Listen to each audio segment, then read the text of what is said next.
सच में वशीकरण होता है? हाँ, वशीकरण होता है। अगर किसी के ऊपर वशीकरण हो चुका है या ब्लैक मैजिक हो चुका है तो वो अपने आप को कैसे हील कर सकता है? इसका सिर्फ एक बेस्ट तरीका जो होता है, कुछ हमारे जो लीडर्स हैं वो अचानक पॉपुलर होंगे। सात्विक होना किसे कहते हैं? सात्विकता, जैसे अगर कोई ज्योतिष सीखना चाहता है जी, तो वो ज्योतिष कैसे सीख सकता है? कर्म के द्वारा अपने भाग्य को बदल सकते हैं। कुंडलियों को इंडिविजुअल एनालाइज करें। क्या इस साल सलमान खान की शादी होने वाली है? सलमान खान की शादी, क्या पूरे गुण मिलना अच्छा माना जाता है कि सारे गुण मिल गए? अब मैरिज में देखें हाँ, जैसे अरेंज में हो गया। ज्योतिष लोगों को डराने का काम कर रहा है या लोगों को सपोर्ट कर रहा है? ऑफ कोर्स डरा रहे हैं। मतलब कौन सी चीज़ है जिसको राहु का दान, जैसे कोई व्यक्ति जॉब के लिए प्रयास कर रहा है, उसके अंदर इतनी पोटेंशियल है, मतलब इतना पंख है, बट स्टिल उसकी जॉब नहीं लग रही, ऐसी कौन सी वो रेमेडी है जिसे अगर वो फॉलो करते हैं तो उनका ये साल फाइनेंशियली बहुत ज़्यादा स्ट्रॉन्ग होने वाला है, जो हर राशि के लोगों के लिए, हर किसी के लिए एप्लीकेबल हो?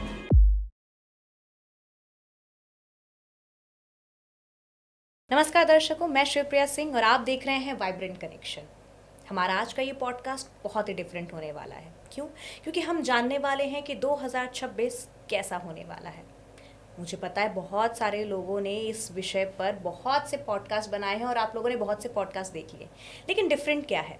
न्यूमरोलॉजी के हिसाब से ये साल सूर्य का है, लेकिन एस्ट्रोलॉजी के हिसाब से कैसा रहने वाला है ये साल? तो हमारे आज के इस पॉडकास्ट में हम आज इसी विषय के ऊपर चर्चा करने वाले हैं और हमारे साथ इस विषय पर चर्चा करने के लिए मौजूद हैं शालिनी शर्मा जी। आपका बहुत बहुत स्वागत है। धन्यवाद। आप 17-18 साल से आप प्रैक्टिस कर रही हैं एस्ट्रोलॉजी के ऊपर, तो मैं चाहती हूँ कि आप हमारे दर्शकों को बताएं कि 2026 कैसा रहने वाला है और एस्ट्रोलॉजी के अकॉर्डिंग, ज्योतिष के अकॉर्डिंग ये साल किसका साल है? ज्योतिष के हिसाब से ये साल बहुत महत्वपूर्ण है। साल का पहला दिन गुरुवार से शुरू हुआ। ये साल हम सभी के लिए गुरु के गोचर के अनुसार भी बहुत महत्वपूर्ण रहने वाला है। शायद आपको मालूम होगा, गुरु एक साल में एक घर बदलते हैं, यानी कि उनका जो एक गोचर होता है, गोचर को हम ट्रांजिट कहते हैं। ट्रांजिट एक साल में एक साइन में रहता है। 2026 इसलिए महत्वपूर्ण है क्योंकि इस साल ये 3 साइन चेंज करेंगे। वर्तमान में ये मिथुन राशि में है, कुछ महीने के बाद ये कर्क राशि में जाएंगे, जो इनका एग्जॉल्टेड साइन होता है। एग्जॉल्टेड मतलब जहाँ पर ये सबसे अच्छा फल देते हैं। ये धन वृद्धि का, आप अगर आगे एजुकेशन के लिए जाना चाहते हैं, अपनी लाइफ में ग्रोथ करना चाहते हैं उस हिसाब से, और आपका अगर कहीं ना कहीं कुछ चीज़ें आपकी पर्सनल लाइफ में स्टक हो रही हैं तो उसके अकॉर्डिंगली भी मार्च के बाद का जो समय आता है वो बहुत महत्वपूर्ण आता है। तीसरा गोचर आता है इनका सिंह राशि का, जो कि लगभग अक्टूबर के आसपास होगा। तो ये साल इसलिए महत्वपूर्ण है कि ये 3 घर बदल रहे हैं। ये हम सभी पर बहुत ज़्यादा प्रभाव डालने वाला है। गुरु कि तो मतलब कैसे हमें पता चलेगा कि हमारा गुरु का पोजीशन जो है वो बहुत अच्छा है और हमारे गुरु का पोजीशन खराब है? ये कैसे, अगर कोई जानना चाहे तो कैसे जान सकता है? इसको बहुत आसानी से जाना जा सकता है। आप इसको प्रैक्टिकली आप इसको ऑब्जर्व कीजिए। एंड ऑफ अक्टूबर से क्या आपकी लाइफ में कुछ बदलाव होने शुरू हुए हैं, वो किस डायरेक्शन में जा रहे हैं, इसको आप बिल्कुल प्रैक्टिकली ऑब्जर्व कीजिए। लेटर हम इस टॉपिक पे आएंगे कि किस घर में है, इसको भी हम एक्सप्लेन करेंगे। जो समय की शुरुआत आपने कुछ इनिशिएटिव लिया किसी काम का, जो कि अक्टूबर एंड से लिया, वो समय पूर्ण हो रहा है, यानी कि आप उस काम को लेकर चल रहे हैं अभी मार्च तक। ठीक है, हम उसके रिजल्ट की जो एक्सपेक्टेशंस करेंगे कि इसका रिजल्ट हमें कब विजिबल होगा, जो हमने इनिशिएटिव लिया था अक्टूबर एंड से, वो विजिबिलिटी आपको अप्रैल के बाद से नजर आनी स्टार्ट हो जाएगी। उसके बाद क्योंकि इनका गोचर नेक्स्ट साइन में जा रहा है, सिंह राशि में जा रहा है, तो धीरे धीरे वो हमने जो पहले भी हमने जो अभी देखा था कि फाइनेंशियल एस्पेक्ट से, पर्सनल एस्पेक्ट से जो ग्रोथ देखा था, यानी वो बढ़ रही है। सिंह राशि में जाकर, सिंहस्थ गुरु बोला जाता है इनको, जो अक्टूबर में आ रहे हैं, वहाँ पर हमें विजिबिलिटी आ जाएगी। इसका मतलब ये जो हमने अक्टूबर 2025 से जो हमने कैलकुलेट किया, वो अक्टूबर 2026 तक इंक्लूड हो रहा है, पूरा कंक्लूड हो जाएगा। मतलब आपने जो चीज़ें इनिशिएट की, बहुत सारी चीज़ें पर्सनल प्रोफेशनल लेवल पे, वो आपको पूरी तरह से नज़र आनी शुरू हो जाएंगे। ये हर इंसान को इसका अगर वो ऑब्जर्व करे तो उसे बिल्कुल उसका रिजल्ट नज़र आएगा। जैसे बहुत सारे लोग मेहनत बहुत करते हैं जी मतलब अपनी पूरी जी जान लगा देते हैं, जी। उनकी कुंडली भी बहुत अच्छी होती है, सब कुछ बहुत अच्छा होता है, हम्म तो फिर भी वो लाइफ में आगे नहीं बढ़ पाते हैं। हम्म। कहते हैं कि किसी ने वशीकरण कर लिया है या काला जादू कर दिया है, तो मैं ये जानना चाहती हूँ कि सच में वशीकरण होता है? हाँ, वशीकरण होता है, बिल्कुल होता है, पर साथ साथ हमें ये भी ध्यान रखना है कि हमारी खुद की पर्सनालिटी, हमारे खुद के ग्रह कितने प्रभावी हैं। क्या हमारी ऑरा इतनी कमज़ोर है कि किसी बाह्य जो दूसरी जो एनर्जी है उसको इतनी आसानी से ब्लॉटिंग पेपर की तरह से ऑब्जर्व कर ले रही है, अपने अंदर ले रही है, समा ले रही है? अगर ऐसा है तो इम्पैक्ट करेगा। अगर आपके ग्रह मजबूत हैं, अगर आपका लगन मजबूत है, अगर आपका गुरु मजबूत है, जुपिटर इज विजडम बेसिकली, ठीक है। शनि कर्म है आपका, शनि का मजबूत होना बहुत ज़रूरी है, सूर्य का मजबूत होना बहुत ज़रूरी है। कुछ स्पेसिफिक हमारे जो प्लैनेट है अगर वो मजबूत होते हैं तो आपके ऊपर बाह्य एनर्जी का प्रभाव उतना नहीं होगा जितना सामने से इम्पैक्ट आया है। अगर खुद कमज़ोर हैं तो उसका इम्पैक्ट ज़्यादा होगा। जैसे हम सर्दियों में कम कपड़े पहनेंगे तो हमें जल्दी ठंड लग जाएगी, पर अगर हमारे ऊपर अच्छी लेयर है, हमने अच्छे से अपने आप को कोट किया हुआ है, तो उसी ठंड का प्रभाव हम पर कम होगा। तो डेफिनेटली ये आपने जो क्वेश्चन किया, वशीकरण बिल्कुल होता है। ओके, तो मतलब ऐसे कौन कौन सी चीज़ें हैं जिसे फॉलो करके, ऐसे कौन सी रेमेडीज़ मैं कहूँगी जिसे फॉलो करने के बाद हम वशीकरण से बच सकते हैं? क्योंकि मुझे पता है बहुत सारे दर्शक ये जानना चाहते हैं, जी। जैसे आपने बता दिया कि वशीकरण क्या होता है, लेकिन अब जानने के बाद सबके मन में तो एक डर भी आ जाता है ना कि कहीं हमारे ऊपर कोई वशीकरण ना कर दे। तो अपने आप को बचाने के लिए, और अगर किसी के ऊपर वशीकरण हो चुका है या ब्लैक मैजिक हो चुका है, तो वो अपने आप को कैसे हील कर सकता है? इसका सिर्फ एक बेस्ट तरीका जो होता है, आपने शायद बहुत सारे चैनल्स पे बहुत सारी रेमेडीज़ देखी होंगी। कुछ लोग ऑरा क्लीनिंग बोलते हैं कि हम किस तरीके से कर सकते हैं, बहुत तरीके होते हैं इसके। मेरे अनुसार जो बेस्ट तरीका होता है, द बेस्ट वे है कि अपनी एनर्जी को एक पॉजिटिवली डायरेक्शन में कनेक्ट करके रखना।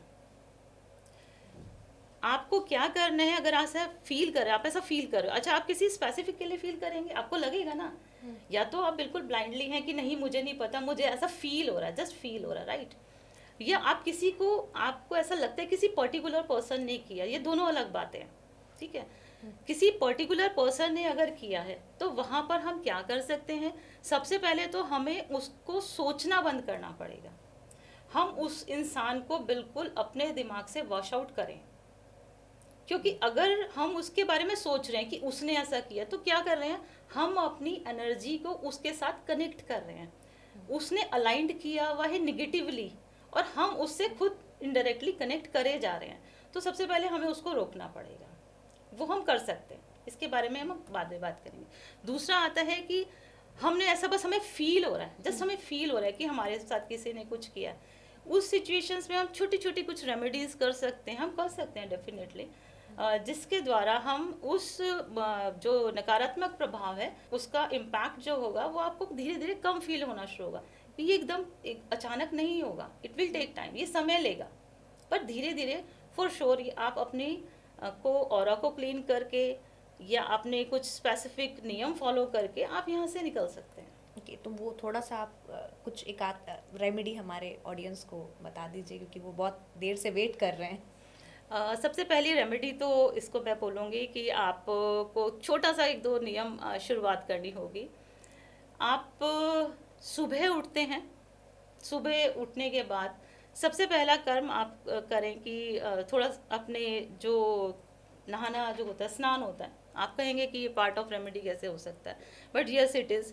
ज्योतिष में पानी का एक बहुत विशेष महत्व है, इसीलिए मैंने स्नान के लिए बोला है। आपको स्नान करना है, स्नान करने के बाद जो आपके इष्ट हैं, जिस पर आप बिलीव करते हैं, किसी के द्वारा बताए नहीं, जो आप जिसके साथ आप कनेक्ट फील करते हैं, उनको याद करते हुए कुछ कुछ देर के लिए, आपके ऊपर डिपेंड करता है कि 5 मिनट 10 मिनट, ये आपके ऊपर है कि आप कितना समय बैठ सकते हैं, ध्यान करना है आंख बंद करके उनको अगर उनके कुछ मंत्र है, मंत्र रिसाइट कर सकते हैं, जो भी उनका विधान है उसको फॉलो कर सकते हैं। उसके बाद आप सूर्य को अर्घ्य दें। सूर्य को अर्घ्य देना ना सिर्फ एक ज्योतिष का एक पार्ट है, सूर्य की एक रेमेडी है, बल्कि ये हमारा जो साइंटिफिकली भी प्रूव है कि आप जो सूर्य की जो एनर्जी है, जो शुरू के जो 20 मिनट्स होते हैं, वो कितने हमारे ऊपर इम्पैक्ट करते हैं, ये हमें करना है। ठीक है, ये छोटे छोटे से स्टेप्स हैं, इसको हमें फॉलो करना है। और उसके बाद हमें अपना जो दिन का जो भी हमारी दिनचर्या है उसमें अपने आप को बिजी कर लेना है। एक जगह बहुत अधिक नहीं बैठना है। जिस कमरे में जहाँ आप रहते हैं, कंपास से चेक कीजिए कि उसकी साउथ डायरेक्शन कौन सी आ रही है, उसको अवॉइड करना है आपको।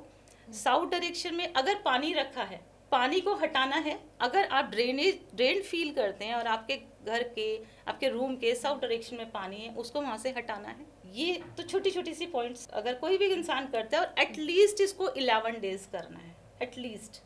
ठीक है, ये हमने कहा दिन में अपने आप को इतना बिजी करना है, ये पार्ट हमारा यहाँ तक था, बिजी करके रखना है। इवनिंग में जब संध्या का समय होता है, वो 2 एनर्जीज मिलती हैं, ये बहुत इंपॉर्टेंट टाइम पीरियड होता है।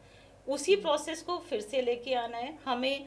जो भी मंत्र है वो रिसाइट करना है, आइज क्लोज करना है। और एक बात का बहुत ज़्यादा ध्यान रखना है इस पूरे दिन की ड्यूरेशन में, अगर आप वर्किंग हैं, किसी का कुछ सामान खाना नहीं है, लाइक हम लोग जैसे जनरली ऑफिस में शेयर कर लेते हैं, किसी का कुछ ग्रहण नहीं करना है, क्योंकि आप एक संकल्प के तहत चल रहे हैं, अपने लिए खुद रेमेडी कर रहे हैं, तो किसी का भी अन्न आप उस ड्यूरेशन में ग्रहण नहीं करें। ये एक इम्पॉर्टेंट पार्ट रहेगा। कोशिश करें कम बोलें, अगर कम बोलेंगे तो आपकी एनर्जी सेव होती है। कम बोलना है। संध्या के वक्त वापस आपको उसी मंत्र को रिसाइट करना है जो आपने सुबह को किया था। उसके बाद आप थोड़ा सा पानी ले सकते हैं, एक बकेट में पानी ले सकते हैं, उसमें सॉल्ट मिला सकते हैं। वो समुद्री पानी मैं उसको एक्चुअली कन्वर्ट करने की कोशिश कर रही हूँ, क्योंकि उसमें क्या होता है, वो एक इस तरीके का हम उसका एक क्रिएट कर रहे हैं, निर्माण कर रहे हैं। मैं उसको रिलेट कर रही हूँ समुद्र से। चंद्रमा है, मन है, इससे पार्ट ऑफ एस्ट्रोलॉजी, इसीलिए मैं उसको बहुत ज़्यादा एक्सप्लेन नहीं करके ब्रीफ कर रही हूँ। उसमें अपने पैर डिप करके 10 मिनट बैठ जाएं, ज़ीरो थॉट के साथ, कोई विचार नहीं होना चाहिए दिमाग में, ये बहुत ज़रूरी है। उसके बाद उस पानी को फ्लश कर दीजिए। इस नियम को 11 दिन कीजिए। आप 2-3 दिन के बाद जैसे जैसे टाइम इंक्रीज होगा, आपको खुद फील होना शुरू हो जाएगा, थोड़ा बेटर फील होना शुरू हो जाएगा। ये रेमेडी हर इंसान अपने लिए कर सकता है। मैं तो उन लोगों के बारे में सोच रही हूँ जो सर्दियों में 3-4 दिन तक नहाते ही नहीं है। मैं तो समझ रही हूँ आपके बात, पर अगर उन्हें ठीक होना है, बिल्कुल, अगर उन्हें उस नेगेटिविटी फील से निकलना है, तो उन्हें करना पड़ेगा। ठंडे पानी में मैंने नहीं कहा है, बिल्कुल जैसा भी चाहें उसके अनुसार वो नहा सकते हैं। नहीं बिल्कुल। जैसा आपने ये वशीकरण के ऊपर तो हमने चर्चा कर ली, आप क्या देखती हैं कि ये साल भारत के लिए कैसा रहने वाला है, हमारी सरकार कैसी रहेगी, और क्या कुछ बदलाव देखने को मिलेंगे हमें इस साल? ये साल सूर्य का साल है। सन 2026 सूर्य का साल है। जो सूर्य जैसे आसमान में चमकता है ना, अलग नजर आता है, अलग है, वो सबको प्रकाशित करता है, बहुत महत्वपूर्ण है। आपका सवाल है कि हमारे देश के लिए कैसा रहेगा। यहाँ जिन कुछ हमारे जो लीडर्स हैं वो अचानक पॉपुलर होंगे, जिनका कहीं कोई आप बहुत ज़्यादा जिनके बारे में नहीं जान रहे हैं, कुछ नए चेहरे प्रकट होंगे, कुछ नए चेहरे आएंगे, और ये आपको कुछ महीनों में शायद नज़र भी आ जाए। वो लीड करेंगे, वो एक नया निर्माण करने की कोशिश करेंगे। और वर्तमान समय में जो भी हमारे अथॉरिटीज़ हैं या हमारे जो लीडर्स हैं, उनको ये साल अपने जो वक्तव्य जो वो बोलते हैं, जो उनके जो स्टेटमेंट्स हैं, उनको बहुत सोच समझ के बोलना होगा। उनका स्टेटमेंट उनके लिए बहुत भारी पड़ सकता है। तो ये साल खास तौर से उन लोगों के लिए है जो कुछ भी कह देते हैं, जो भी लीडर्स, जो भी पॉलिटिशियंस, जो भी हाई अथॉरिटीज़ कुछ भी बोल देते हैं, उनको बहुत संभल के चलने की ज़रूरत है, क्योंकि वो पोजीशन डाउन कर सकते हैं, उनके करियर को नीचे लाने में भी पॉसिबल ऐसा नज़र आता है। ओके, तो अगर मैं हमारे फिल्म इंडस्ट्री की बात करूं, बॉलीवुड की बात करूं, तो क्या कुछ बदलाव देखने को मिलेगा, और क्या इस साल सलमान खान की शादी होने वाली है? सलमान खान की शादी के लिए आपको कुछ चीज़ें सुनने को मिल सकती हैं, बिल्कुल। मैं इसको रिलेट कर रही हूँ, जो हमने ट्रांजिट लिया था स्टार्टिंग में, मैं वहाँ से इसको रिलेट कर रही हूँ। बट ये सेकेंड हाफ ऑफ 26 आ जाता है। आपको कुछ सलमान खान की परिवार से, उनके साइड से ज़रूर इस तरीके की खबरें सुनने को मिल सकती हैं। तो बहुत खुशी की बात आपने बता दी कि फाइनली सलमान खान की शादी हो सकती है। मैं आपसे जानना चाहूँगी कि बहुत सारे लोग हैं, उनकी अपनी अपनी सोच है सात्विकता को लेकर जी, कि इसे सात्विक कहा जाता है, सबके अपने अपनी डेफिनेशन है। मैं आपसे जानना चाहूँगी कि आपके अकॉर्डिंग सात्विक होना किसे कहते हैं? सात्विकता जो एक शब्द है जब हमारे जहन में आता है तो सबसे पहले खाने का आता है। हम कहाँ से उसको रिलेट करना स्टार्ट करते हैं? सात्विक भोजन, ठीक है।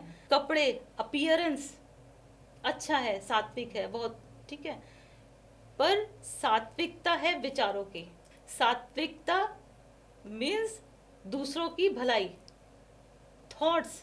अगर आपके विचार अब मेरे साथ दिक्कत क्या है, मैं हर चीज़ को एस्ट्रोलॉजी में ले जाती हूँ। सात्विकता आती है गुरु से, मेरे लिए क्या ठीक है, ये साथ तुम्हारे लिए क्या ठीक है, ये समाज के लिए क्या ठीक रहेगा, ये मेरे दोस्तों के लिए क्या अच्छा रहेगा। जो एक गिविंग एटीट्यूड है ना, दैट इज सात्विकता। सिर्फ एक वेजिटेरियन खाना ही नहीं, सिर्फ एक अच्छी पोशाक पहनना ही नहीं, ये आपके व्यवहार का, एक आपके आचरण का भी एक पार्ट आ जाता है। ये तो हमने एस्ट्रोलॉजी की बात कर ली। मेरा अगला सवाल जो है वो थोड़ा एस्ट्रोलॉजी से हट कर है। जी कहते हैं कि हाथों की लकीरें हमेशा बदलती रहती है, जी। हमारी किस्मत बदलती रहती है। तो क्या हम खुद अपनी किस्मत बदल सकते हैं? हाथों की लकीरें सच में बदलती हैं? हाँ बिल्कुल, हाथों की लकीरें बदलती है और हम अपनी किस्मत बदल सकते हैं। वो इस तरह से, क्योंकि हमें पता है, देखो हमारी जो कुंडली है, ठीक है, ये हमारा प्रारब्ध का एक डेटा है जो हम लेके आए हैं साथ में, ठीक। अब मुझे पता है कि ये समय आने वाला इस तरीके का है, खराब है। मैंने किसी एस्ट्रोलॉजर से कंसल्ट किया, उसने मुझे बताया कि देखो ये समय तो बड़ा खराब है। अब मैं अगर ये सोच के बैठ जाऊं कि ये तो खराब है, मुझे तो कुछ करना नहीं है, तो खराब होना ही है, तो फिर तो हमने उसको सुन नेगेटिविटी को एक्सेप्ट ही कर लिया ना हमने। हम कैसे उसको चेंज कर सकते हैं कि हमें अपने विल पावर से, अपनी विल पावर कहाँ से आती है? हमारा चंद्रमा, हमारा सूर्य है। आप फिर वापस एस्ट्रोलॉजी पे ही आ जाती हूँ मैं। अगर हम उसको मोरली हाई रहें, ठीक है, और मन से हम कमज़ोर नहीं पड़े और अपना कर्म, दैट इज सटन, अपने कर्म की निरंतरता, कंटिन्यूटी को रखें, अपने काम को करते रहें, रुके नहीं कि ये खराब नहीं, हमें अपने काम को करते रहना है, अपने कर्म को करते रहना है। हमारी पर्सनालिटी में कहीं कुछ कमी नहीं होनी चाहिए। तो वो जो एक प्रिडिक्ट किया था किसी ने कि नहीं ये नहीं ऐसे, तो वो हमें क्या कर रहा है, उससे हमने रिवर्स जाने की कोशिश की।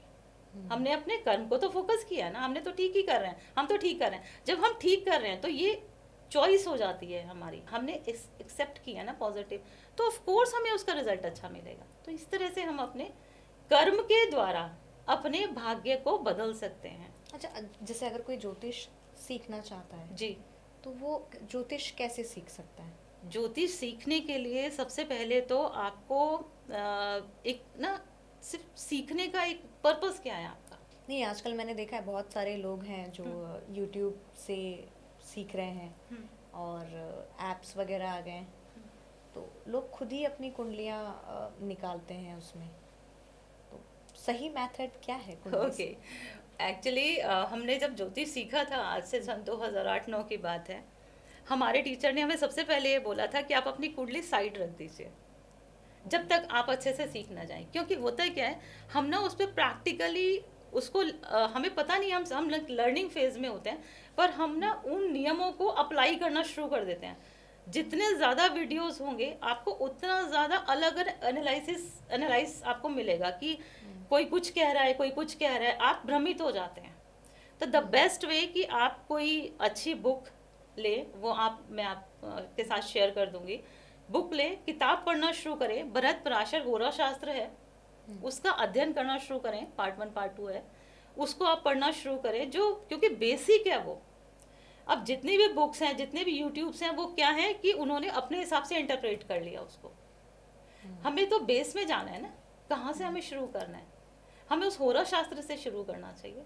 अभी जैसे आपसे ऑफ कैमरा जब मेरी बात हो रही थी तो आपने बताया कि आपने रिसर्च किया हुआ है डाइवोर्स के ऊपर। जी, तो मैं चाहती हूँ कि थोड़े से रिसर्च का आप हमारे दर्शकों को भी फ़ायदा दें और जी। बताएं कि मैक्सिमम डाइवोर्स केसेस जो होते हैं उसका बेसिक रीज़न क्या है। हमने जो रिसर्च किया था, हमारे पास जो अच्छा खासा डेटा था, उसमें से ज़्यादातर 30-32 जिनके गुण मिलान होते हैं उनका था।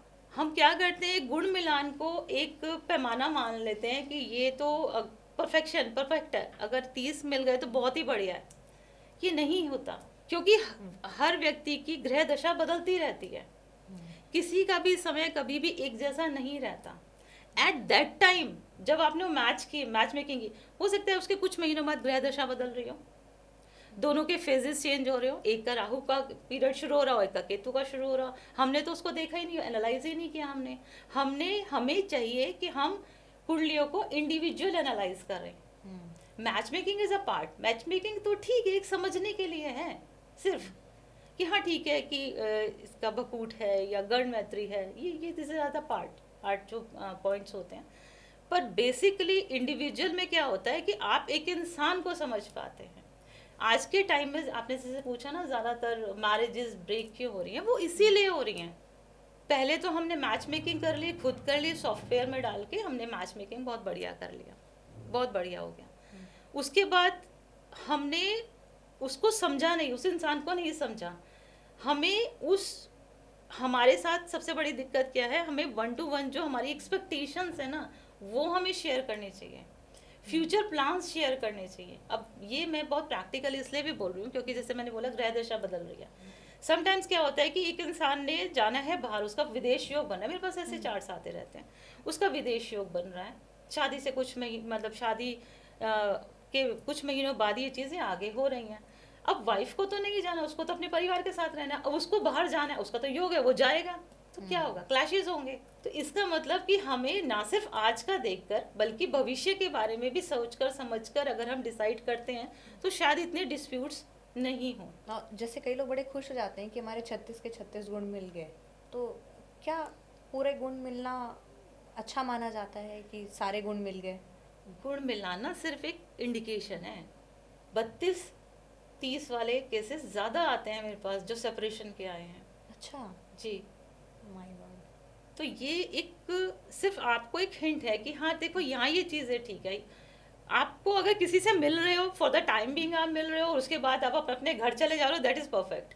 पर अगर आप उसके साथ रह रहे हो, ऑफ कोर्स आप मैरिज की बात, हम मैरिज की बात कर रहे हो, ऑफ कोर्स आप उसके साथ ज़िंदगी बिताना चाहोगे, तो आपको उसका फ्यूचर भी तो समझना ज़रूरी है।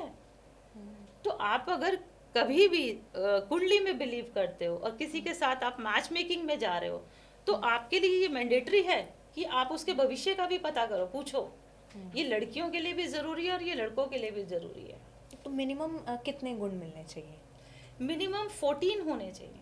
मिनिमम 40। थोड़ा सा मैं आपको एक ऐड करना चाहूँगी एक बात को, अगर लव मैरिज कर रहे हैं तो वो ज़रूरी नहीं है, फिर कोई मैच मेकिंग ज़रूरी नहीं है। लव मैरिज में? यस। लव मैरिज में भी कई डाइवोर्स मैंने देखे हैं ना। मैच मेकिंग की ज़रूरत नहीं है, डाइवोर्स देखे हैं ना। हाँ बिल्कुल, मैंने लव मैरिज में देखे हैं डाइवोर्स। हाँ, जैसे अरेंज में हो गया, अरेंज में भी होते हैं, ऐसा तो नहीं है कि कोई पैरामीटर नहीं है ना कि अरेंज बिल्कुल में बिल्कुल। हाँ। तो सेम एज लव मैरिज में। यहाँ बात थी गुण मिलान की, वो ज़रूरी नहीं है। अब इट इज़ वेरी क्लियर कि आपने कहा लव मैरिज में भी सेपरेशन है, तो गुण मिलान वाली जो बात है वो तो अलग ही पोर्शन हो गया ना। अरेंज और love marriage that is a part, दोनों अलग अलग चीज़ है। यहाँ सिर्फ है कि कुछ लोग क्या करते हैं कि लव मैरिज भी कई बार क्या होता है कि नहीं हो पाती है एक साइड से कि हम तो कुंडली मिलान करेंगे, ज़रूरत है। ये मेरा नहीं है, ये मैं अपनी साइड से नहीं बोल रही हूँ, ये हमारे शास्त्रों में बोला गया। 8 प्रकार के जो विवाह हैं उसमें से एक गंधर्व विवाह या लव मैरिज भी बोला जाता है, जिसमें ये मैच मेकिंग की ज़रूरत नहीं होती है, वहाँ पे शादी की जा सकती है। हाँ, एक चीज़ इसमें स्पेसिफिक फिर मैं बोलूँगी, ऐड करूँगी कि जो हम फ्यूचर प्रोस्पेक्ट्स की बात हमने करी, जैसे हमने कहा जनरली अरेंज मैरिज में होती है, वो ज़रूर आप कर सकते हैं, पर गुण मिलान नहीं। अभी वीडियोस हम इतने सारे देख रहे हैं यूट्यूब पर जी। और बहुत सारे लोग बहुत कुछ बोल रहे हैं, तो मुझे कई बार ऐसा लगता है कि लोगों को ज़्यादा डराया जाता है। तो मैं आपसे जानना चाहती हूँ, आपको क्या लगता है कि ज्योतिष लोगों को डराने का काम कर रहा है या लोगों को सपोर्ट कर रहा है? ऑफ कोर्स डरा रहे हैं, सीरियसली। शनि के नाम से डराते हैं, राहु के नाम से डराते हैं, हाँ, शनि केतु राहु मंगल, इससे तो सभी डरते हैं। मंगल के नाम से डराते हैं। और बच्चे हमारे पास जैसे आते हैं, स्टडीज आते हैं, केस आते हैं, किसी को हम ये बोल देते हैं ना आप मांगलिक हो, तो वो डर जाता है। अच्छा हम मांगलिक हैं, फिर मैं उनको समझाती हूँ नहीं, मार्स इज एनर्जी, ये सिर्फ हम शादी के टाइम देखेंगे कंपैटिबिलिटी के लिए, वैसे ऐसा कुछ नहीं है, बहुत अच्छा है। शनि के लिए डराते हैं, शनि के लिए बोला जाता है। अब शनि के साथ कैसे डराते हैं कि शनि की जो बेसिक नेचर है, वो उनकी जो जो हमारी मैथोलॉजिकल जो हमारी कहानी है, उनसे उनको रिलेट करके डराया जाता है। शनि कर्म है, शनि अगर आपकी कुंडली में कमज़ोर है तो आप मेहनत अधिक करें। शनि देर करते हैं आपके रिजल्ट, आप जो मेहनत कर रहे हो, आप कह रहे हो मुझे फल नहीं मिल रहा है, शनि कमज़ोर हो सकते हैं। मेष राशि में शनि कमज़ोर होते हैं। अगर शनि मेष राशि के अगर आपकी कुंडली में और कमज़ोर हैं, आपके करियर की स्टार्ट हो सकता है बहुत स्लो हुई हो, जितना आप एक्सपेक्ट करते हैं उतनी सैलरी आपको नहीं मिली हो, तो आपको अधिक मेहनत करेंगे, ज़्यादा एफर्ट करेंगे, कुछ फ्रिक्वेंट चेंजेस करेंगे, तो उसके बाद आपको बहुत अच्छा ग्रोथ रहेगा। तो शनि। दूसरा राहु, राहु के लिए बोला जाता है कि लस्ट है, ठीक है, वो सब उनके ट्रेड्स माने जाते हैं, पर राहु को अगर हम जनरली देखें तो राहु एक ऐसा ग्रह है, जैसे कहते हैं ना फिल्म इंडस्ट्री है या कुछ ऐसे जो प्रोफेशन है, वहाँ तो राहु ही देखा जाता है बेसिकली। बिल्कुल। और ये ऐसा कहा जाता है, सब पार्ट ऑफ हमारा ज्योतिष का एक नियम है कि राहु अगर केंद्र में बैठे, केंद्र होता है कुंडली के 12 घर में से 1 4 7 10 जो हाउसेस हैं, दैट इज केंद्र। केंद्र या जो ट्रायन होता है 1 5 9 इज ट्रायन, अगर वो वहाँ से रिलेट कर रहे होते हैं तो वो राजयोग कारक होते हैं। अक्सर लोग दान कर रहे होते हैं इनका। गलती कहाँ हो रही है, एक प्लैनेट जो देना चाहता है हम उसके दान में चले गए बिना समझे।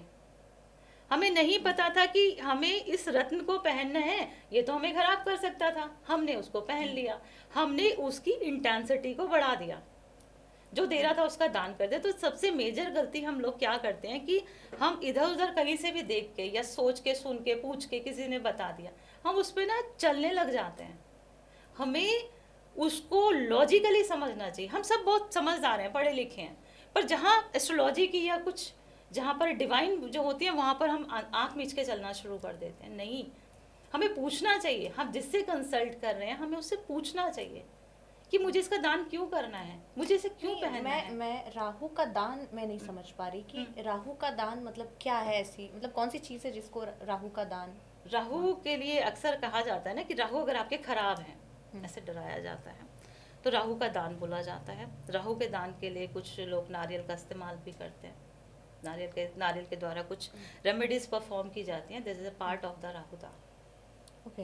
हाँ, तो इसे नहीं करना चाहिए। नहीं करना चाहिए। ऐसा क्यों? नहीं, राहु की महादशा जब होती है तो मतलब 18 साल की होती है राहु की महादशा, तो वो तो इंसान को बहुत ही तोड़ के रख देती है। मैंने ऐसे बहुत सारे लोगों को देखा है जो मतलब जो डिप्रेशन में हैं, मतलब उनकी सुसाइडल टेंडेंसी है, कुछ लोगों ने तो सुसाइड कर भी लिया। तो मतलब राहु की महादशा में इंसान बिल्कुल मेंटली डिस्टर्ब हो जाता है, ये मैंने अपनी आँख से देखा है। तो उसका क्या कारण हो सकता है? राहु की महादशा 18 साल की है राहु, ठीक है। आप बहुत प्रैक्टिकली मुझे आंसर कीजिए, क्या किसी के 18 साल एक साथ जाए, एक जैसे जा सकते हैं? नहीं, बिल्कुल भी। क्योंकि एक लाइफ का बड़ा टाइम उसमें जा रहा होता है। अगर वो 20 साल का है तो कहाँ तक जा रहा है वो? 38 तक। तो क्या उसकी लाइफ एक जैसी चलेगी? ऑफ कोर्स नहीं चलेगी। राहु के लिए जैसे आपने बोला स्पेसिफिकली, राहु का समय 18 साल होता है। अब 18 साल किसी की भी जिंदगी में एक जैसे तो चलेंगे नहीं, फिर हम राहु को क्यों ब्लेम कर रहे हैं? राहु के लिए ज्योतिष में बोला जाता है कि वो हमें सिखा के जाते हैं, ये बोला जाता है। और ऐसा भी कहा जाता है, ये मेरी भी प्रैक्टिकल ऑब्जर्वेशंस हैं, कि राहु के समय में बहुत कुछ मिलता भी है इंसान को। डिपेंड करेगा कि वो केंद्र त्रिकोण से संबंध बना रहे हैं, ये बहुत ज़रूरी है। अगर वो बना रहे हैं तो वो डेफिनेटली ग्रो करते हैं, क्योंकि राजयोग कारक बन जाते हैं वो। ऐसा भी कहा जाता है कि जब वो जाते हैं तो वो परेशान करके जाते हैं, कुछ ऐसा भी आपने जैसे बताया, ऐसा भी होता है। यहाँ सिर्फ ये क्यों हुआ, उसका जो एंडिंग फेज था राहु का, वो एक्सपेक्टेशंस हाई थी, बहुत कुछ दिया, जो देना था दे दिया। अब वो क्या करते हैं, नेक्स्ट कौन आ रहा है, गुरु, नेक्स्ट जो फेज आ रहा है जुपिटर का आ रहा है, अब आ रही है समझदारी। फेजेस चेंज होते हैं ना, प्लैनेट दशा चेंज के साथ, इसको हम चेंज ऑफ फेज भी हम इसको बोलते हैं। अब वो फेज चेंज हो रहा है तो वहां पर अगर वो व्यक्ति अपने को कुछ समय के लिए अपने डिसीजंस को होल्ड कर ले, ठीक है, अपने आप को थोड़ा रुक जाए। हम लोग यही समझाते हैं, मतलब हमारे पास जो कंसल्टेशन आते हैं वो ये कि देखो ये जो डिसीजन मेकिंग का टाइम है, ending of the Rahu phase है, ये अक्सर ending of the Rahu phase में होता है, जो आप जो बता रहे हैं ना। लास्ट अंतर्दशा जहाँ स्टार्ट होएगी ना, वहां से एक इंसान का बदलाव होना शुरू हो जाता है। मतलब पॉजिटिव की नेगेटिव? भले ही वो एक अच्छे घर के लॉर्ड हैं, पर वो थोड़ा बदलाव देते हैं, क्योंकि अगला जो फेज जो आ रहा है ये उस पर डिपेंड करेगा कि वो पॉजिटिव रहेगा कि ये नेगेटिव रहेगा। ये इसको हम फिक्स नहीं कह सकते, पर हाँ थोड़ा परेशान तो करता है, ये जाते जाते करता है। कुछ लोगों ने ये भी कहा है कि राहु जब स्टार्ट होता है, राहु की महादशा, तो वो बिल्कुल बच्चा होता है, यंग होता है, तब वो ज़्यादा ट्रबल क्रिएट करता है, और जाते जाते वो थोड़ा बूढ़ा हो जाता है तो थोड़ा कम परेशान करता है। ये ना देखो होता क्या है कि ज्योतिष में ना सबसे इम्पोर्टेंट क्या है कि हम ना कोई एक ना थंब रूल नहीं ले सकते। क्यों नहीं ले सकते? क्योंकि आपकी जो लगन की ascendant is your personality. Ascendant यानी कि लग्न जिसको हम बोलते हैं वो आपका मेन है, आपकी आप किस तरीके के इंसान, दैट इज योर असेंडेंट। आपकी जो डिग्रीज हैं राहु की, आपका जो राहु का प्लेसमेंट है कि उस पर निर्भर करेगा। शुरुआती दौर में कुछ लोगों को राहु बहुत कुछ शुरू से ही देना स्टार्ट कर देते हैं, तो ये हम जैसे हम इसको नियम नहीं बना सकते, सबके लिए अलग हैं। अगर आप 10 लोगों से पूछेंगे तो आपको 10 लोगों के अलग अलग एनालिसिस मिलेंगे, डिपेंड करेगा प्लेसमेंट ऑफ द राहु कि वो किस तरह से प्लेस्ड है वो। इसीलिए हमने जब वो पोर्शन लिया था ना रेमेडीज का, जो हमने कहा था कि डोनेशन की बात की थी, इसीलिए बोला था कि देखो हमें किसी भी प्लैनेट के ना दान में एकदम नहीं जंप करना चाहिए, नहीं जाना चाहिए। कई बार शुभ ग्रह का लोग दान कर रहे होते हैं, और जो प्लैनेट सबसे ज्यादा नुकसान दे रहा होता है उसको धारण करे बैठे होते हैं। ये छोटी छोटी गलतियां हैं जो हम अक्सर सुन के कर लेते हैं, अप्लाई अपने एक ना अपने आप को ना एक्सपेरिमेंटल बना लेते हैं, चलो हम ये भी करके देख लेते हैं। वो नहीं करना चाहिए, ये प्लैनेट है। जैसे आपने कहा त्रिकोण जी और केंद्र, हाँ ये तो चलिए अच्छा हो गया जी। लेकिन जो अभी तक मुझे जितनी जानकारी मिली है उस हिसाब से 6th हाउस, 8th हाउस और 12th हाउस, ये तीनों थोड़े डेंजर वाले हाउस होते हैं। हाँ। कहते हैं इस पे हैवी प्लैनेट्स होना नहीं चाहिए, और अष्टम में तो बिल्कुल कोई प्लैनेट्स ही नहीं होना चाहिए कायदे से। लेकिन अगर किसी के कुंडली में 6th, 8th और 12th हाउस में बहुत सारे प्लैनेट्स हैं, मैक्सिमम मेजॉरिटी, तो कहा जाता है कि उनकी कुंडली खराब होती है। अच्छा, तो मेरे इस पे 2 सवाल हैं जी कि क्या ऐसा है कि ये वाकई में खराब होते हैं, और अगर किसी की कुंडली खराब है तो वो ठीक कैसे, क्योंकि कुंडली तो कभी ठीक नहीं होती, लेकिन अब वो इंसान क्या करे अपने लाइफ में, फिर वो कैसे सही कर सकता है चीज़ों को? क्योंकि इस पे देखिए क्या होता है कि हम अपने हिसाब से, अपने कर्मों से और अपने एफर्ट से चीज़ों को बदल सकते हैं, लेकिन कहीं ना कहीं ये भी तो सच है ना कि हमारे कर्म और हमारे जो फल हैं वो हमें कुंडली के हिसाब से ही मिलेगा। ट्रू। तो ये कैसे बैलेंस कर सकते हैं? आपने पहले क्वेश्चन आपका रहा कि 6, 8, 12 में अगर ज़्यादा प्लैनेट्स हैं तो क्या वो कुंडली खराब है? बिल्कुल भी खराब नहीं है वो। ओके। राजयोग कहाँ से पनपता है? 6, 8, 12 सरल विमल जो ये राजयोग हैं, ये 6, 8, 12 कहीं इनका कनेक्शन है, ये हमें फॉरेन गेन्स के देते हैं। आपको आपके जन्म स्थान से दूर लेके जाके आपको बसाना चाहते हैं, आपको गेन देना चाहते हैं, आपको वहाँ से हटाएंगे, वो आपको परेशान कर देंगे, मूव कराना चाहते हैं आपको। अच्छा, जहाँ पे आप पैदा हुए हैं और जहाँ आपका बॉर्न एंड बॉटअप हुआ है, हाँ। तो ये दोनों जगह अगर अलग है तो क्या इन दोनों को कंसिडर करेंगे हम? इन दोनों को ही कंसिडर करेंगे। अच्छा। आप ऑब्जर्व कीजिएगा अगर आपके पास ऐसे कुछ लोग हैं कि उनका अगर 6 हाउस एक्टिव है, ठीक है, वो एक बदलाव की तरफ जाने, वो सेटिस्फाइड नहीं आपको नजर आएंगे। 6ठा घर जिनका है, उनको लगेगा कि मुझे कुछ और करना चाहिए, मैं तो यहाँ सेटिस्फाइड ही नहीं हूँ, मेरे को और मैं और ज़्यादा डिजर्व करता हूँ। क्या है, उनकी मूवमेंट रहेगी, हमने कहा ना मूव कराएंगे वो।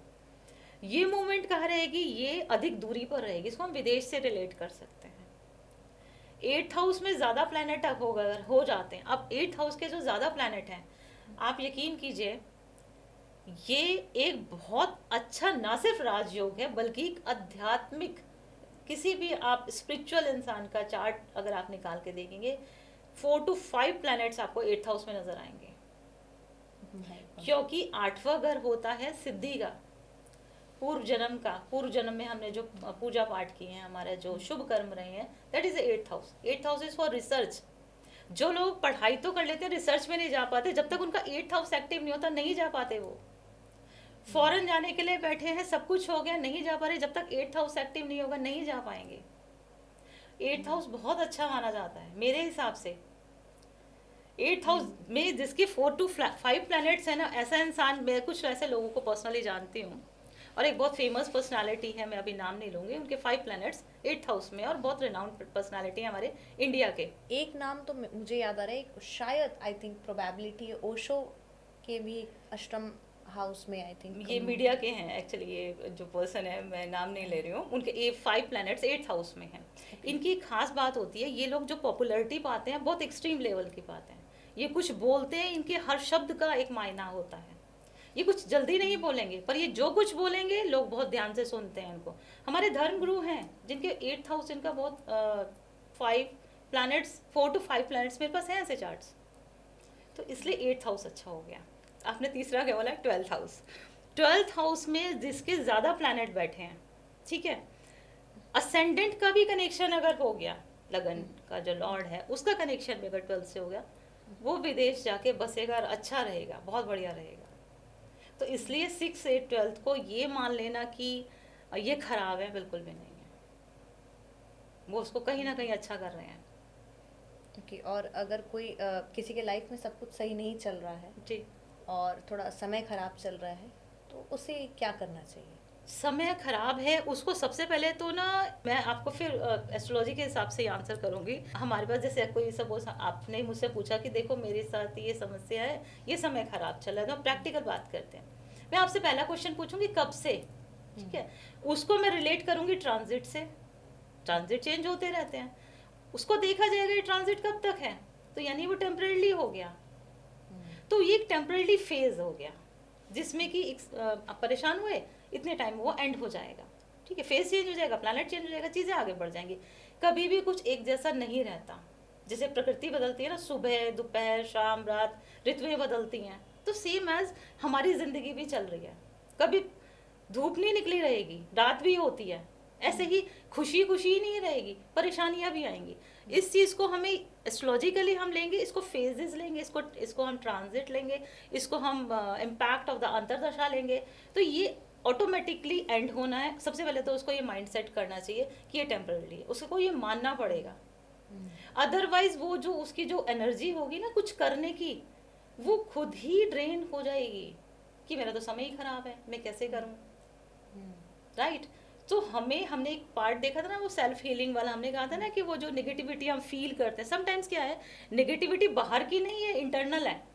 आपने क्या किया, अपनी एनर्जी दूसरे को दे रखी है, आपने दूसरे को सोच रहे हो, उसने ऐसा कर दिया, उसने ये कर दिया, ये आपने क्या, अपने उसके साथ कनेक्ट हो रहे हो आप। दैट इज ट्रू, आप कनेक्ट होते हो, आपको नहीं, आप फील नहीं कर पाते हो पर आप होते हो, आप ड्रेनेज में जा रहे हो। तो आपको सबसे पहले, जब आपने कहा ना कोई इंसान परेशान है, क्या करना चाहिए, उसको सबसे पहले तो ड्रेनेज से बचना है।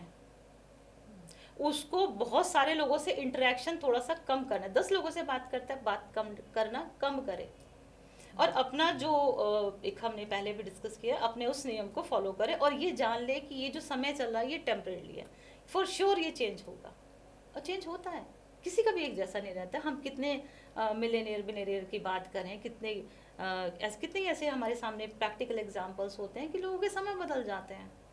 कुछ छोटी मोटी रेमेडीज़ मैं आपसे जानना चाहूँगी। जी, जैसे कोई व्यक्ति जॉब के लिए प्रयास कर रहा है, उसके अंदर इतनी पोटेंशियल है, मतलब इतना स्पंक है, बट स्टिल उसकी जॉब नहीं लग रही है, तो जॉब के लिए क्या रेमेडी? जॉब के लिए देखो, हम इसको ना सैटर्न से रिलेट करेंगे, ठीक है, शनि से रिलेट करेंगे। वो इतना कर सकता है, संध्या का जो समय होता है, ये हम तीसरा प्रहर उसको बोलेंगे। तीसरे प्रहर में वो शनि भगवान के लिए, शनि महाराज के लिए कुछ स्रोत आते हैं, शनि स्रोत होते हैं, उनका पाठन कर सकता है। दान में ना जाए, ये मैं पहले बोलूँगी, डोनेशंस में ना जाए। नहीं, शनिवार को जैसे लोग लंगर कराते हैं, हाँ, लंगर करा सकता है, भोजन करा सकता है, और जैसे कुछ ऐसी जगह होती हैं जहाँ पर आप अन्नदान बोला जाता है, सबसे अच्छा दान बोला जाता है। मंदिरों में मैंने अक्सर देखा है हाँ, शनिवार को हाँ, लोग दान खिचड़ी का हाँ देखो यहाँ दान। पर, हाँ, डोनेशंस हो गया, ठीक है, और पाठ हो गया, ये वो कर सकता है। भोजन का बस एक जो हम शायद पहले डिस्कस किया, रिपीट मैं बोल रही हूँ कि अगर आप कहीं भी ड्रेनेज फील कर रहे हो ना, तो सबसे पहले आपको बाहर का खाना बंद करना पड़ेगा। किसी का अन्न आप अपने पैसे से खरीद के बाहर खा सकते हैं, किसी का अन्न ग्रहण नहीं करें, ये बस करें, ये मस्ट है। लेकिन हमें अन्नदान करना चाहिए, हमें देना है अन्न, हमें दूसरों को खिलाना है, हम दें, हम उनको दें जिन्हें भोजन की जरूरत है। That is a part of Saturn. Shani क्या है? वो सेवक है जो आपके लिए मेहनत कर रहा है, आप उसको खिलाएं। बहुत सारे लोग आपको सड़क पे ऐसे मिल जाएंगे जिनके पास फूड नहीं है, आप उनको फूड डोनेट करें। हाँ, एक चीज और इसमें याद रखना बहुत जरूरी है, इसमें बीच में ना मनोकामना, बीच में एक ना हम in back of the mind हमारे थॉट चल रहे होते हैं कि मेरा काम हो जाए, वो निकालना पड़ेगा, क्योंकि शनि जो आपको देंगे ना, आपके कर्म के अनुसार दे रहे हैं। हमें वहां पर सकाम नहीं करते, यू नो, सकाम निष्काम कर्म, आपको मालूम है उसका? मैं चाहती हूँ आप इसको विस्तार में बताएं। कर्म दो तरह से होता है, एक होता है सकाम, एक होता है निष्काम। सकाम मतलब हम बहुत सारी चीजें जो करते हैं जिंदगी में कामना के साथ करते हैं कि हमें ये मिले। हम व्रत करते हैं, हम इतने व्रत करते हैं कि हम ऐसे करेंगे, फिर हम इसको कंप्लीट करेंगे, दिस इज द सकाम कर्म, ठीक है। दूसरा होता है निष्काम कर्म। निष्काम जहाँ हमारी कोई कामना नहीं है। अब निष्काम कर्म पूरी तरह से ईश्वर के अधीन है। हमारे मन में कोई इच्छा नहीं थी, हमने उस कर्म को किया, अब ईश्वर ने उसका रिजल्ट देना है, और भगवान किसी का नहीं रखता, वो देता ही देता है। तो निष्काम कर्म का फल अधिक है कंपैरिजन टू सकाम कर्म। सकाम कर्म में हमने इच्छा करके करी, पर हम तो डिजर्व ही नहीं कर रहे थे, उसकी मर्जी, देने वाला तो एक ही है, निष्काम में उसने देना है, ये कंडीशन है बस। तो हमें चाहिए हम ज़्यादा से ज़्यादा जो हम डोनेशंस में जाते हैं, निष्काम भावना से जाएं, फल मिलेगा। जैसे शनि की आपने बात कही, शनिदेव से सभी डरते हैं, और एक मंगल प्लैनेट है जिससे सब डरते हैं, बहुत ज़्यादा ही डरते हैं। तो जो लोग मांगलिक होते हैं, मैं खुद भी मांगलिक हूँ लेकिन अभी डिटेल में मैं ऑन स्क्रीन नहीं बता सकती कुंडली, बट मैं खुद भी मांगलिक हूँ, और मांगलिक लोगों की ना अलग ही लोगों की धारणाएं हैं। तो मैं थोड़ा चाहती हूँ कि आप बताएं कि मंगल का पोजीशन कहाँ पे रहेगा तो उसे हम मांगलिक कंसिडर करेंगे, और कितने टाइप के मंगल होते हैं। ओके, मंगल की जो पोजीशन है वो ही डिफाइन करती है कि आप मांगलिक हैं। अगर वो लगन में बैठे हैं, 4th हाउस में बैठे हैं, 7th हाउस में बैठे हैं, 8th हाउस में बैठे हैं, या 12th हाउस में बैठे हैं, ये अगर जो इनके हाउसेज हैं ये सब घूम के 7th हाउस पे आ रहे हैं। अगर वो लगन में बैठे हैं तो 7वें घर को देख रहे हैं, 4th हाउस में बैठे हैं तो 7वें घर को देख रहे हैं, ठीक है। 7 तो इटसेल्फ हो ही गया। 8वां घर क्यों? 8वां घर का तो 7 से कोई कनेक्शन नहीं है। 8वां मांगल्य माना जाता है विवाहिता की कुंडली में, मतलब फीमेल के लिए 8th हाउस मांगलिक जो है, मांगल्य है वो उसका, तो वो 8th इसलिए हम उसको बोल रहे हैं। 12th हाउस में बैठे हैं मंगल, तो फिर कनेक्ट करके 8th एस्पेक्ट से वो 7th हाउस को देख रहे हैं। तो मंगल बेसिकली मांगलिक होने का जो संबंध आता है वो आपके पार्टनर के साथ आता है, आपके पार्टनर के साथ उसके कैसे रिश्ते रहेंगे। तो ये तो हाउसेस के हिसाब से मंगल की पोजीशन है, तो वो मांगलिक होता है। अब यहाँ पर कितने तरह का होता है, जैसे उसको सबकी परिभाषाएं थोड़ी सी यहाँ अलग हो जाती हैं, पर अगर मंगल शुभ ग्रह के साथ है, शुभ किसको कहेंगे? शुक्र को कहेंगे, बुध को कहेंगे, गुरु को कहेंगे। अगर मंगल इनके प्रभाव में आता है तो उसकी जो वो एनर्जी है, वो जो उसका एग्रेशन है, जो उसकी नेचर है, मंगल इज सेनापति इन वैदिक एस्ट्रोलॉजी, वो क्या होगा, थोड़ा सा कम, थोड़ा माइल्ड हो जाएगी, थोड़ा सा सॉफ्ट हो जाएगी, उसको हम सिर्फ ऐसे कहेंगे। पर ये जो हाउसेस हैं दैट इज द मांगलिक, ये मांगलिक कहा जाता है, इसको भी मांगलिक है। इन हाउसेस में अगर मंगल बैठा है तो वो मांगलिक है, उसे प्रभाव का तो ये कैसे पता चलेगा हमें कि ये पूर्ण मांगलिक हैं या अर्ध मांगलिक हैं? ये पूर्ण मांगलिक तो देखो अक्सर क्या करते हैं, अक्सर जो कैलकुलेशंस कहती है कि मंगल एग्जॉल्टेड होता है मकर राशि में, ठीक है, कर्क में ये नीच का होता है, डैबलेट बोला जाता है। मंगल अगर मकर राशि की है और लगन में बैठे हैं तो उसको पूर्ण मांगलिक, मतलब एक हाई एनर्जी के साथ, ठीक है। अगर वही मंगल जो लगन में बैठे हैं शुक्र के घर में, मतलब वीनस असेंडेंट है, या लिब्रा असेंडेंट है, वीनस में मतलब टॉरस है या लिब्रा असेंडेंट है, मंगल वहाँ पर बैठ गए तो वो शुभ सॉफ्ट प्लैनेट के घर में बैठ गए, तो उसका जो इम्पैक्ट है वो थोड़ा कम होगा। पूर्ण मांगलिक आपका क्वेश्चन था। पूर्ण का सेंस ये है कि जहाँ एक स्ट्रॉन्ग प्लैनेट, एक जो है एक स्ट्रॉन्ग हाउस में बैठे हैं, स्ट्रॉन्ग जो हमने अभी देखे हैं 1 4 7 8 एंड 12, नॉट ओनली इनके जो किस इनका जो हाउस है मतलब लॉर्ड जो है वो कौन है, क्या वो कोई एग्रेसिव प्लैनेट है? अगर वो एग्रेसिव प्लैनेट है तो वो उसको हम पूर्ण बोलेंगे या स्ट्रॉन्ग बोलेंगे उसको। ये हमारा जो इंटरप्रिटेशन से डिपेंड ऑन कि उस वो किसके घर में है। फॉर एग्जाम्पल मंगल है, एनर्जी है, ठीक है, अब वो किसी दुश्मन के घर में जाके बैठ जाए, कैसे बिहेव करेगा, कैसी रहेगी उसकी एनर्जी, आप बताएं। थोड़ा सा लो हो लड़ाई जाएगा। झगड़ा और हाँ, थोड़ा वो संभल के confliction। बैठेगा, संभल के बैठेगा, दुश्मन के घर में बैठा हुआ तैयार होके बैठेगा कि मुझ पे अगर उसने अटैक किया तो मुझे कैसे डिफेंड करना है। वही मंगल अगर किसी दुश्मन की जगह किसी दोस्त के घर में बैठ जाए, फिर कॉन्फिडेंट रहेगा ना, रिलैक्स रहेगा, तो उसकी जो नेगेटिव इम्पैक्ट थे जो हम देख रहे थे वो रिड्यूस हो जाएंगे। इसको सबकी परिभाषाएं अलग है, पर इसको हम अगर ऐसे देखेंगे ना कि वो किसके घर में बैठे हैं, तो फिर हम इसको पूर्ण, अर्ध या दूसरी जो टर्म्स यूज की जाते हैं वैसे हम इसको ले सकते हैं। ओके। कहते हैं कि मंगल किसी के सामने झुकता है तो वो गुरु है, और ये Wisdom। साल भी ज्योतिष के हिसाब से जी। जैसे आपने बताया कि गुरु का साल है, तो मैं थोड़ा गुरु के बारे में जानना चाहती हूँ कि ऐसे कौन से पोजीशंस हैं जिस पर गुरु उच्च का होता है और प्रॉफिट देता है लोगों को। गुरु कर्क राशि में उच्च के बोले जाते हैं। ये साल इसलिए महत्वपूर्ण है क्योंकि गुरु इस वर्ष कर्क राशि में भी जाएंगे। जिनकी कुंडली में गुरु कर्क के हैं वो लोगों के लिए ये साल पैसों के हिसाब से बहुत महत्वपूर्ण होने वाला है। यहाँ ये भी कह सकते हैं कि कुछ रुका हुआ पैसा आने का संभावना उनकी बढ़ती है, या वो किसी इन्वेस्टमेंट में जा रहे हैं, इन्वेस्टमेंट में, बड़े इन्वेस्टमेंट में जाना चाहते हैं तो वो डिसीजंस में जा सकते हैं। तो गुरु के ये साल जो जो बीच के कुछ महीने हैं, अगर हम उसको डिवाइड कर लेते हैं 3 हिस्सों में, फर्स्ट हाफ से और middle and the last months of 26, तो जो मिडल जो आता है, मिडल मंथ्स जो आते हैं 26 के, these are very important for all of us. ऐसा नहीं है कि जिसके सिर्फ कर्क के हैं सिर्फ उन्हीं के लिए है, ये हम सबके लिए भी है।